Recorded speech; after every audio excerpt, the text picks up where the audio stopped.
ফেলে দেওয়া খোসা দিয়ে একটা দেয়াল মেট বানালাম। সো আসসালামু আলাইকুম এভরিওয়ান, কেমন আছেন সবাই? আশা করি ভালো আছেন। আল্লাহর রহমতে আমিও ভালো আছি। তো আজকে আমি আপনাদের সাথে শেয়ার করবো বাদামের খোসা দিয়ে আমি একটি দেয়াল মেট বানাইছি। তো সেটাই আপনাদের সাথে শেয়ার করতে যাচ্ছি। এর জন্য আমাদের লাগছে শক্ত একটা কার্টুন লাগতেছে, তারপর বাদামের খোসা লাগতেছে, আর হচ্ছে গ্লুগান লাগবে। সো এই তিনটা জিনিস দিয়ে আমি এত সুন্দর একটা দেয়াল মেট বানায় ফেলবো। তো বাদামের খোসাগুলো আমি বড় একটা প্লেটে নিয়ে নিছি, যাতে আঠাটা দেওয়ার সাথে সাথে আমি সেই খোসাগুলো নিয়ে সহজেই ব্যবহার করতে পারি। তো এই বাদামগুলো হচ্ছে আম্মু আমাকে দিয়ে দিছিল।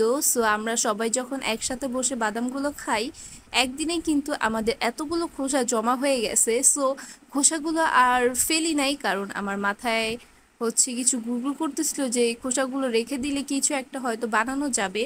তো আমি হচ্ছে আবার ক্রাফট বানাতে খুবই ভালোবাসি, আমার অনেক পছন্দ জিনিসটা। আর বাদামের খোসাগুলো সব আস্তে আস্তে ছিল, যার জন্য আমি সেটা আর ফালাই নাই, কালেক্ট করে রেখে দিছি।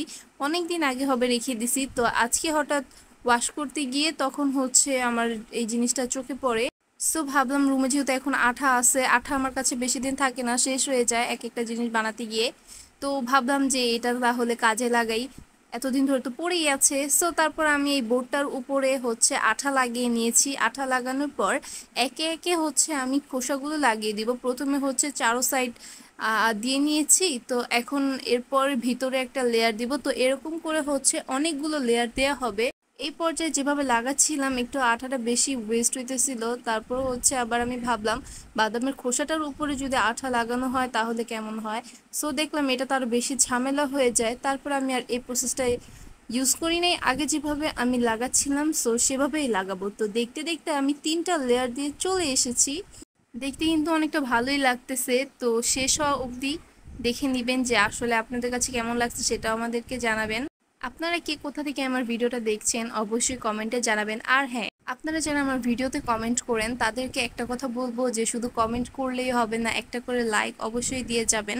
আর যারা ভিডিওটা দেখে চলে যাচ্ছেন তাদেরকে বলছি অবশ্যই লাইক করে ফলো দিয়ে পাশে থেকে যাবেন। আর আমার এই ক্রাফটটা কার কার কাছে ভালো লাগছে সেটাও কিন্তু অবশ্যই কমেন্ট করে জানাবেন। আমার মাথায় আর কোনো আইডিয়া আসতেছিল না, আর আমি তেমন কোনো ড্রয়িংও করতে পারি না, যার জন্য আমি এগুলো ড্রয়িংয়ের ক্ষেত্রে ইউজ করতে পারি নাই। আপনারা যদি কেউ বাদামের খোসা দিয়ে কিছু বানিয়ে থাকেন তাহলে অবশ্যই আমাকে কমেন্টে সেটা পিকচার দিবেন, আমি চেষ্টা করবো আপনাদেরটা দেখা দেখি আমিও বানাতে। সো কথা বলতে বলতে দেখেন আমার ক্রাফটটা প্রায় হয়ে এসেছে। এটা হচ্ছে তার ফাইনাল লুক। এখন আমি একটু বারান্দায় চলে যাব, বারান্দায় গিয়ে একটু আপনাদেরকে ফাইনাল লুকটা দেখে আসলাম।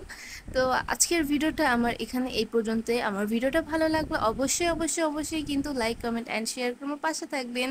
সো দেখা হচ্ছে অন্য কোনো ভিডিওতে। আল্লাহ হাফেজ।